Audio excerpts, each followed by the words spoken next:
Looking for a great gadget? Our selection of the latest gadget reviews will help you find the ideal drones, GPS devices, toys and more.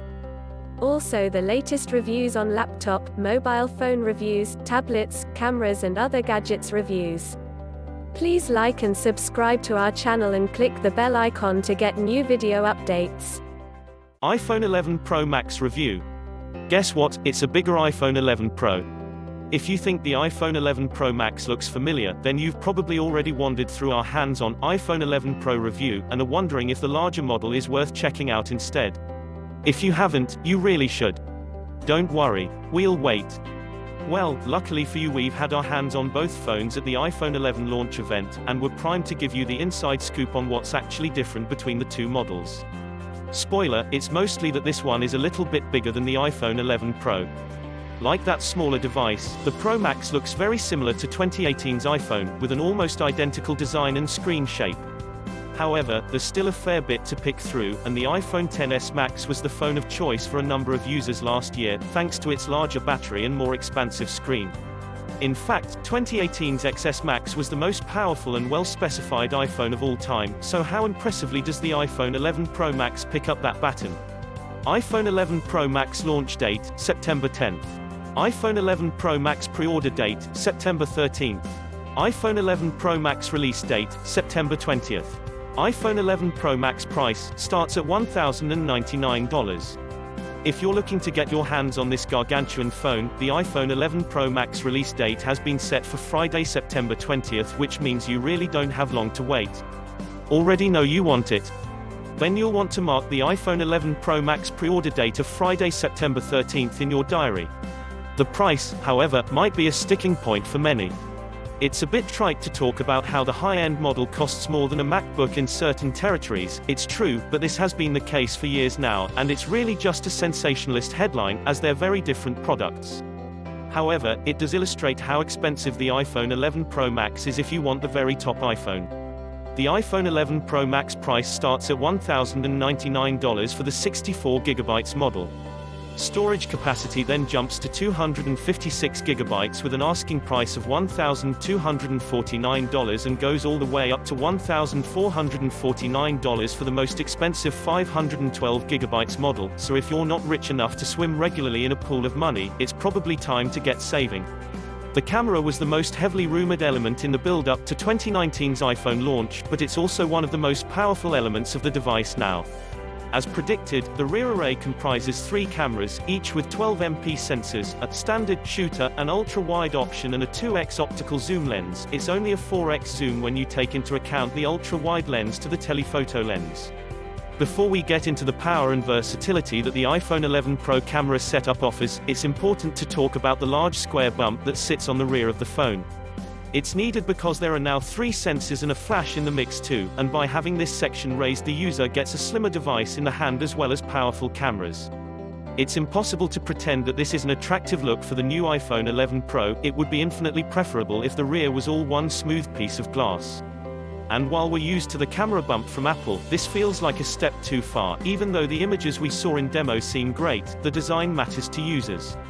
We would say that the camera bump is a similar color as the rest of the rear of the phone really does help this. There's no doubt the black option we saw in the build-up wasn't something many would love to look at, but it's still rather large on the rear. How do the photos look? Well, we had only a limited opportunity to put the cameras through their paces in the demo area. However, the overall image quality was as sharp as ever, and trying the camera in bright, clear light offered smart-looking snaps. The multi-camera array allows you to zoom in or out by 2x, although it was a little juddery in our demo as each sensor passed to the other. The background defocus mode, which Apple calls its portrait feature, is back, and it's more impressive than ever. There's a high exposure mode here, so you can create more clear-cut exposures when taking pictures of friends, or group shots. This has been upgraded to include the ability to take sharper, more studio-looking images from the phone, with a more effective mask being able to work out where the background and foreground begin and end. But the main changes here center around what the phone can do to match up to the likes of Google, Samsung and Huawei, and here's where Apple is shouting about the smarts inside its phone. Firstly, and this isn't coming straight away, but later in the year through a software update, the iPhone 11 Pro packs something called Deep Fusion, where the phone will take 8 images before you even press the shutter button. It will also take one long exposure image, and, according to Apple, will then go through the whole image pixel by pixel to work out the optimum color and lighting on each. It's a bold claim, and is Apple's take on AI photography by using the neural engine that's packed into the new A13 Bionic chip inside. Low light performance is also automatically improved, and this feature is there from the start. Again, not being able to test this at the demo was tough, but the images shown really did have some higher performance, and this was across both the iPhone 11 and iPhone 11 Pro ranges. Even zooming into the new night mode shot image saw something clear and bright. It definitely looked more impressive indoors than out, and the great news is that this is automatic. There's nothing worse than having to activate a mode like this. Whether it'll be a match for Google's Night Sight is another thing, and it's something we need to test further. Thanks to that ultra-wide lens enabling the camera to take in more of the scene in front of you, Apple's new iPhone 11 Pro will even be able to visually suggest such enhancements for you, if it senses there's a better snap in there somewhere, while taking the snap. This was a nice touch. However, we did note a small amount of judder when flipping between the different lenses as the iPhone worked to try and make things as smooth as possible. That was something that we've seen on a number of other phones, and makes sense when trying to interpolate a different field of view, but did diminish the overall effect somewhat. Check out the differences between the test pictures on show at the launch event. That powerful chipset in the beating heart of the iPhone 11 Pro Max is also capable of some truly impressive video shooting, 4K native video at 60 FPS, and Apple was at great pains to talk about how wonderful it was in the launch. As the smartphone begins to be the primary on-the-go video editing device for many, features like these are invaluable, and it's good to see Apple adding them into its latest lineup of iPhones. Being able to record and edit right from the iPhone finally seems like a reality with this new model, so we're looking forward to see if it's useful for the non-professional director too. However, beyond that we're not really able to tell much more about the camera on the iPhone 11 Pro Max. The main findings during our time snapping with the phones at the launch event was minimal, but we did notice the camera was as fast and crisp as ever in bright light. Design-wise, the iPhone 11 Pro Max doesn't offer much that's different from the iPhone 11 Pro. Like the iPhone XS and XS Max pairing, these two phones are designed to be just larger, small variants of one another, allowing users to decide which fits them best. The iPhone 11 Pro Max is very similar to the larger model from 2018, in that it offers the metallic rim, a glass back and speaker grills at the bottom of the device.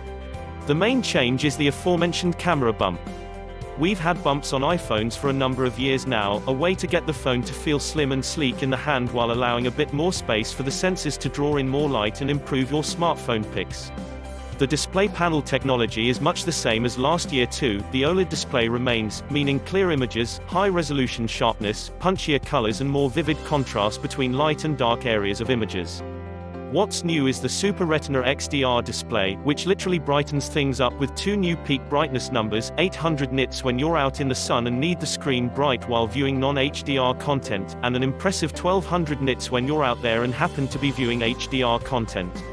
It looks far brighter at 1200 nits, which means you'll be able to watch movies that support HDR10 and Dolby Vision in ever greater depth, as well as use the display as a better reference monitor for shooting video.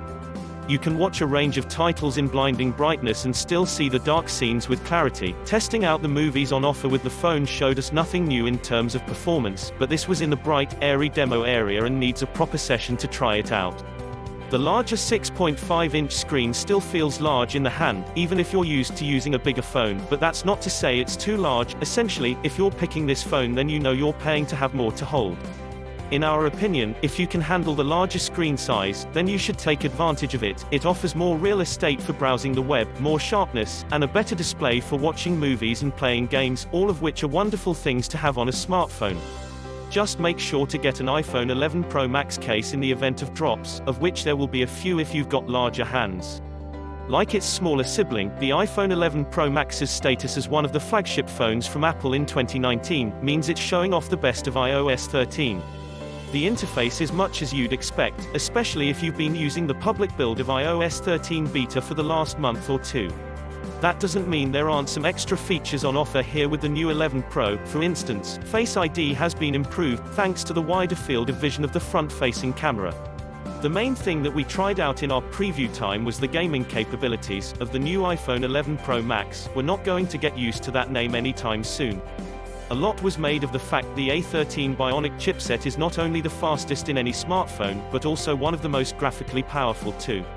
Testing the game Pascal's Wager in the demo area showed a couple of things. It took a little while longer to load than we expected, but once going, the graphical prowess of the light bouncing off the main character's armor, and the rendering of the shadows around, was really amazing on a smartphone.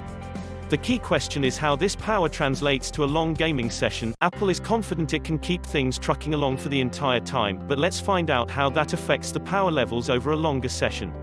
In terms of battery life, Apple is touting the capabilities of the A13 Bionic chipset to extend the time between charges. It's claiming a 5 hours increase in lifetime compared to the iPhone XS Max from 12 months prior, and is also, finally, bundling a fast charger in the box. We say finally because this is something that Samsung and others have been offering for a while now, so it's welcome news that everyone who buys the new iPhone 11 Pro Max will be able to take advantage of fast charging from the get-go. Apple touts a 0% to 50% charge in just 30 minutes with the included 18W adapter. There's no reverse wireless charging on offer here. It was oft rumored in the build-up to the iPhone launch, but it seems that Apple couldn't make the functionality work as it wanted. The idea was to have your AirPods, Apple Watch, or possibly even another iPhone charge off the back of your device, but that's not going to happen now. However, wireless charging is on offer, meaning you won't always need to plug in the lightning cable to grab some precious percentage points of battery. While we've not tested it yet, the iPhone 11 Pro Max is instantly going to have better battery life than the smaller iPhone 11 Pro, thanks to having space in its larger chassis for a physically larger battery. More space equals more mAh to keep your phone chugging along for longer. If you're someone who just wants the very best iPhone, in terms of power and performance, then the iPhone 11 Pro Max is very likely to be it. Its main hindrance is its size. It's a large phone in the hand, make no bones about it. It's also not as iterative as the iPhone 11 Pro, simply because last year was the first time we saw a phone of this screen size. However, the design is starting to look a little dated with the notch at the top of the screen, and the absence of certain features that other rivals pack. It's firmly part of the Apple ethos of making a smartphone just good enough, with things like the upgraded camera making it just enough of a different proposition from the iPhone XS Max for Apple fans, but it doesn't feel like a must-have, despite being now aimed at the pro market, or those that aspire to be part of it.